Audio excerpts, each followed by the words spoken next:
네, 이제 4.5절에서는요, 기저에 대한 좌표 벡터에 대해서 공부해 볼게요. 이것은 기본적으로 뭐냐면은, 벡터 공간이라는 거 우리 공부했잖아요. V라는 거, 벡터 공간 공부했는데, 벡터 스페이스예요.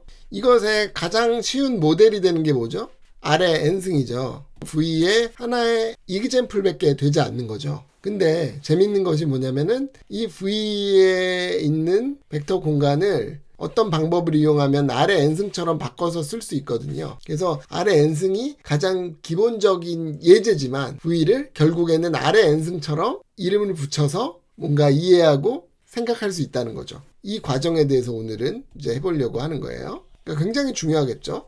V 벡터 공간이라는 것은 굉장히 다양한 추상적인 개념인데 그것을 결국 뭐로 바꿔서 할 수 있다? 아래 n승이라는 좌표로 이해할 수 있다는 거니까 아주 중요한 개념이고 수학에서 이런 것들이 많아요. 어떤 추상적인 것을 어떤 모델로부터 정의를 했는데 결국 그 복잡하고 다양한 추상적인 것이 모델로 간소화돼서 생각할 수 있는 여지가 있는 거죠. 굉장히 좋은 거죠.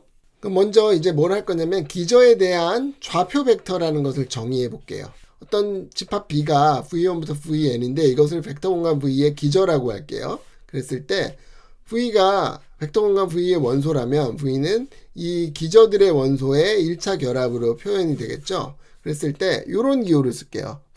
이 V라는 벡터를 B라는 기저에 대해서 표현한다면 그것은 이 앞에 있는 상수들만 택해서 A1, A2, 땡땡땡 AN 이렇게 쓰려고 그래요. 그러니까 이것은 RN의 원소가 되겠죠. 그래서 벡터 공간을 RN으로 바꿔 쓸 수 있는 방법이 생기는 거죠. 물론 이 RN으로 쓰는 방법은 뭐에 의해서 결정돼요? B에 의해서 결정이 되죠. 기저를 뭐로 잡느냐에 따라서 달라질 수는 있어요. 이때 요 마크를 뭐라고 부르냐면은 코디네이트 벡터라고 하는데요. V의 기저 B에 대한 좌표 벡터, 코디네이트 벡터라고 불러요. 아니면 간단하게 B 표현, B 리프레젠테이션이라고 해요. 여기서 주의사항은 뭐냐면요. 기저의 순서가 중요하다라는 거예요. 기저가 되는 벡터는 순서에 따라 달라질 수 있기 때문에 기저를 보통의 집합으로 생각하는 대신에 순서가 있는 집합으로 생각하는 게 타당하겠죠. 그래서 오더드 셋이라고 말할 수 있어요. 이 보기를 보면 이해가 갈 건데요. E1, E2, E3를 이렇게 100, 010, 001 여러 번 나왔죠. 이런 식으로 정의했을 때 B1을 E1, E2, E3라고 정의하고 B2를 E1, E3, E2라고 정의할게요. 그럼 이건 집합이니까 사실 B1과 B2는 같은 집합이지만 여기서 순서가 중요해져요. 왜냐하면 좌표 벡터로 따지면 어떤 V라는 벡터가 1, 2, 3이라고 해볼게요. 1, 2, 3이라는 벡터가 있을 때 이것을 B1이라는 것으로 표현을 하면 1, 2, 3이 되지만 B2로 표현을 하게 되면 기저의 순서가 바뀌기 때문에 1, 3, 2가 되거든요. 그래서 기저는 순서가 중요한 순서를 무시할 수 없는 집합으로 이해해야 된다라는 거죠. 그 다음에 이제 마지막으로 중요한 것이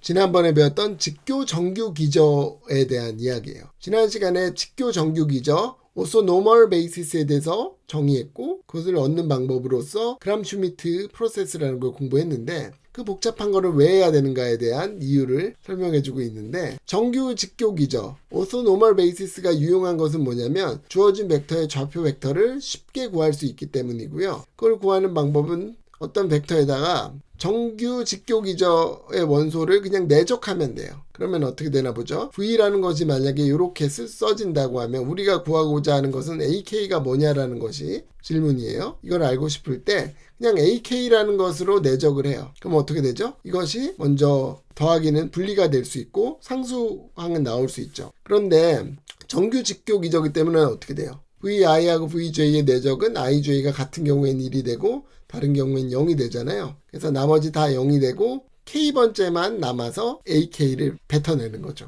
그래서 정규 직교 기저인 경우에는 이 AK라는 값을 그냥 K번째의 기저의 원소랑 내적을 하면 바로 구할 수 있다는 거예요. 이 V를 B라는 것에 표현하는 좌표 벡터가 이렇게 결정이 되겠네요. 이상으로 4.5절의 내용, 좌표 벡터에 대한 내용 모두 마칠게요.